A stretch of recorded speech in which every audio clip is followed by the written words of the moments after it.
Let me ask you something that no one else probably has. When was the last time you thought about your water intake in the context of your erection? Strange question, I know.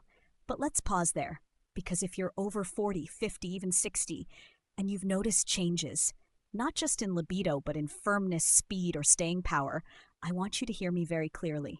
It might not be just your age, it might be your hydration. Yes, hydration. Not pills, not hormone shots, not mysterious supplements from the internet, plain old water. But before you roll your eyes and think I've heard this before, I want to be very honest with you. You probably haven't. Not like this. Because what I'm about to explain to you isn't internet fluff. It's not pseudoscience. It's not guilt, shame, or fear-based marketing. It's urology. It's endocrinology. It's vascular physiology. And it's something that changed the lives of more men in my clinic than I can count. So let's break this down, not with gimmicks, but with respectful clinical truth. No judgment, just biology. Because the more you understand your body, the more you can support it. And let me tell you, it wants to work with you. It's not broken. It's communicating. Let's listen. Part 1, the erection isn't a magic trick. It's a full-body event. When most men think about sex, they think about testosterone. And you're not wrong. Testosterone matters a lot. It fuels your libido, your morning drive, your muscle tone, your self-confidence. But here's what most doctors don't explain. An erection is not just a hormone signal, it's a vascular reaction. It's a neurological firing, it's a muscular contraction. And every single one of those systems relies on one simple, often ignored ingredient: water. Not just how much, but how often, when, and how consistently. Let's use a metaphor. Imagine you're trying to inflate a garden hose. If the hose is soft, flexible, and has good water pressure, it inflates easily and quickly. But if the hose is dry, brittle, or has blockages, no matter how strong the faucet is, it won't inflate properly. That's your penis. It's the end organ of your entire circulatory system. And it's one of the first places to show signs of trouble because its arteries are some of the smallest in the body. 1 to 2 millimeters in width. That's thinner than your coronary arteries. So when blood volume drops, when blood gets thicker, or when vessels can't expand, that's when you feel it. Not just emotionally, but physically. Part 2, dehydration shrinks more than just your energy. You've probably heard that dehydration causes fatigue, maybe headaches or dry skin, but did you know it also shrinks your blood volume? Here's what happens in real time. You don't drink enough water. Your blood becomes more concentrated. We call this increased plasma osmolality. That thicker blood becomes harder to push through your arteries. Your heart has to work overtime. Your vessels, especially in the penis, can't dilate fully. The result? Softer erections, delayed arousal, shorter staying power. A study from the European Journal of Clinical Nutrition showed that even a 1 to 2% drop in hydration can reduce blood volume and impair vascular elasticity. That's all it takes. And the crazy part? Most men are walking around mildly dehydrated every single day, and they have no idea. Part 3. But Dr. Anabel, I'm not even thirsty? That's the thing. By the time you feel thirst, you're already behind. Dehydration doesn't always show up as dry mouth. Sometimes it looks like afternoon fatigue, foggy thinking, poor sleep, low morning libido, skipped morning erections, constipation, tension in your lower abdomen or groin, even slower ejaculation or weaker orgasms. Sound familiar? That's because dehydration doesn't just affect one part of you. It affects your entire performance system. Let's talk about hormones. Part 4, the hydration hormone loop you've never been told. Most men think their testosterone is just about age or exercise. But here's a secret. Your water intake influences your hormone balance every single day. Why? Because dehydration triggers your stress response. When you're dehydrated, your brain releases vasopressin, a hormone designed to retain water and raise blood pressure. Sounds good, right? Wrong. Vasopressin also tells your body that you're under threat. So your adrenal glands release cortisol, the main stress hormone. And here's the kicker. Cortisol directly suppresses testosterone production. Let me repeat that. When you're dry, your testosterone goes down. A study in the Journal of Clinical Endocrinology and Metabolism found that even mild dehydration leads to higher cortisol and lower testosterone. So this isn't just about blood flow. It's about hormonal sabotage. And there's more. When you're dehydrated, your aldosterone increases. which alters salt retention. Your thyroid output may slow, reducing metabolism and energy. Your sex hormone binding globulin, SHBG, may rise, which reduces free testosterone. This is a cascade, and water is the switch that starts it. Part 5. What your urine is trying to tell you about your erections.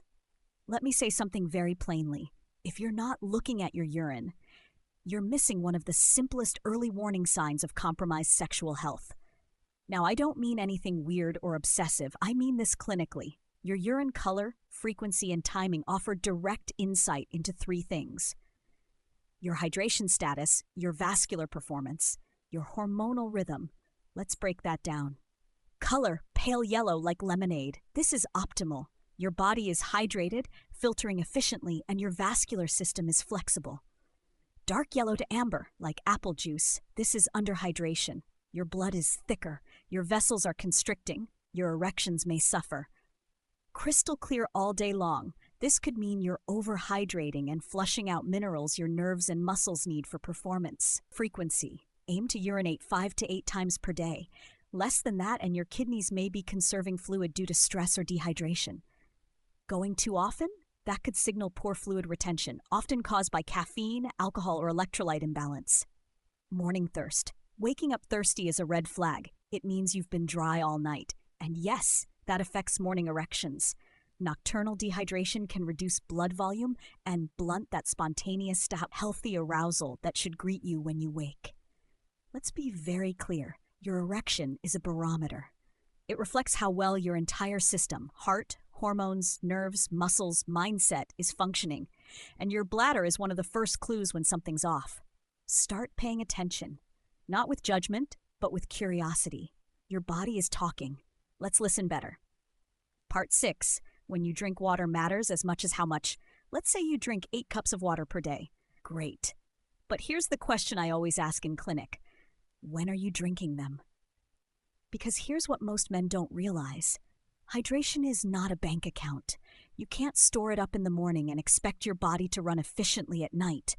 It's more like fuel for a fire. You need to keep feeding it slowly and consistently, especially if you want that fire to burn bright when it counts. Let's talk about sexual timing. Most couples, based on surveys and circadian data, are intimate in the evening. That's when kids are asleep, the house is quiet, the day slows down. But guess what? If you're not drinking water between 2 p.m. and 7 p.m., your body may be in a mildly dehydrated state by the time you're ready for intimacy. What does that mean? Less plasma volume, less blood in circulation, less nitric oxide, less vasodilation, more vasopressin, more vessel constriction, less nerve sensitivity, slower arousal, weaker pelvic floor engagement, less control over ejaculation. Even if your testosterone is fine, even if you're emotionally turned on, you may not get the physical response you're expecting. That's why I teach my patients a simple habit, the evening hydration window. Between 4 to 7 p.m., aim to sip 8 to 12 ounces of water in small amounts, not chugging. Just steady, mindful support. Bonus. Pair it with a short walk, stretching or breathing to help blood circulation and nitric oxide production. And then, about 60 to 90 minutes before intimacy, sip another 6 to 8 ounces, enough to improve circulation, not so much you'll need a bathroom break mid-moment. It's not rocket science. It's timed support for a system that works in real time. Part 7, your pelvic floor, the foundation no one talks about. Now this is where things get personal and powerful. Most men are never taught that they have a pelvic floor, let alone that it plays a vital role in their sexual performance. But I'll tell you right now, as a physician who specializes in men's health, if your erection is inconsistent, if your ejaculation feels rushed or hard to control, if your urination is getting weaker with age, your pelvic floor is involved. Let me explain. Your pelvic floor is a group of deep, stabilizing muscles that cradle your bladder, rectum, prostate, and base of your penis. These include bulbospongiosis, ischiocavernosus, pubococcygeus. Yes, men have this too.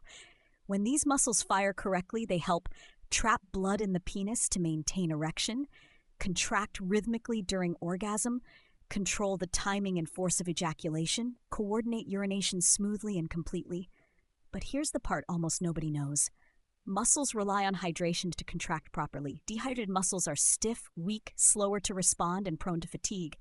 You've probably experienced this if you've ever had a leg cramp or felt weak during a workout after sweating too much. Now imagine those same effects, but in the small, deep pelvic floor muscles that you can't even see. And yes, that absolutely impacts your sexual experience. Would you like me to now continue into pelvic floor plus nerve signaling, prostate hydration benefits, step-by-step hydration rhythm protocol for older men, real patient scenarios from Dr. Anabel's clinic, hormone delivery analogy, testosterone is the male truck,